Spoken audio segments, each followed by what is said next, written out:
I'd always planned to make this video, but I had hoped and believed that it would be being made during a time where my candidate had won and it was at the beginning of a phase of ushering in peaceful unity. That was not to be. This past week for me has been a time of reflection and just sadness, really, wondering whether the campaign could have done better, whether I could personally have done more, and all of it just ends up feeling a bit sad that instead of this hopeful, positive message, we're now living in a time of uncertainty and recrimination. I feel like the promise has gone. I feel like the idea of what we could be has gone.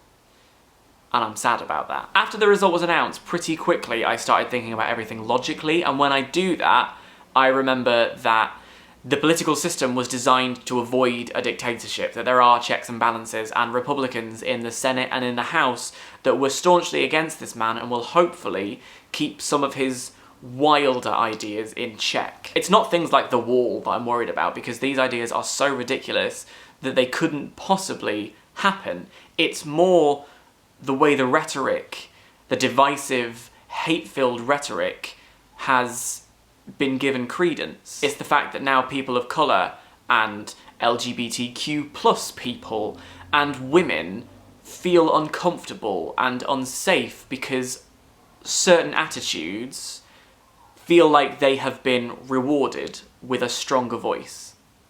That's what worries me. I listen to the Democrats who say they will vehemently stand against this kind of behaviour. They will be in support of the people and they won't let this divisive talk become the norm.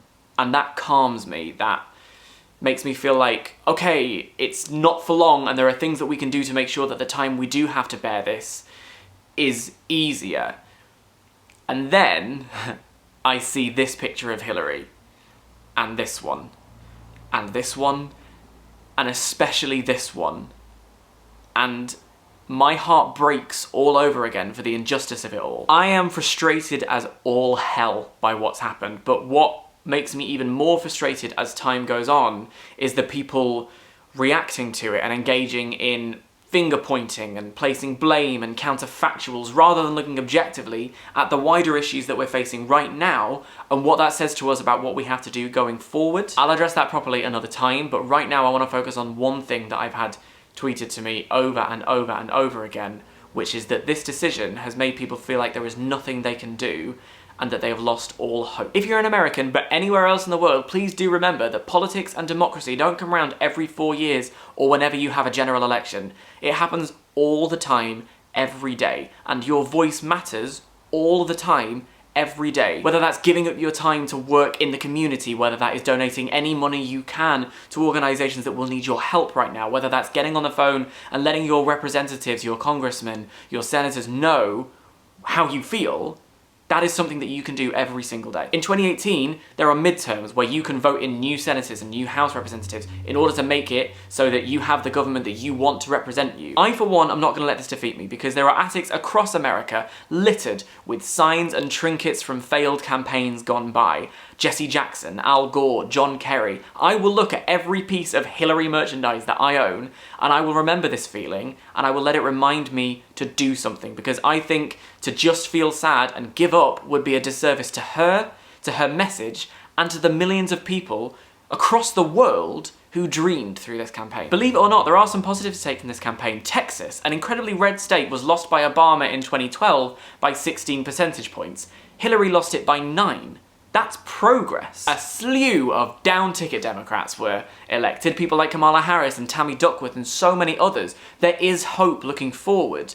But for now, I want to thank Hillary. I think history will be kinder to Hillary than we've been, than we continue to be. I think she'll go down as one of the greatest presidents America never had, and in time people will forget the non-scandals and the banalities and the vague accusations, and instead they'll remember her commitment to children, to families, to women. I hope in time people will ignore the fabricated image that so many people crafted over 30 years of Hillary Clinton, and instead remember the astonishing promise and amazing story of Hillary Rodham, the young girl who believed in the boundless possibility of understanding. I believe with every fibre of my being that we will see a female president in our lifetime. And I believe that that woman, whoever she will be, will walk a path paved and will smash that glass ceiling with a hammer handed to her by Hillary Rodham Clinton. I'm proud to have been flying the flag for Hillary. I will never regret for 1 second giving her my full-throated, unabashed, unwavering support.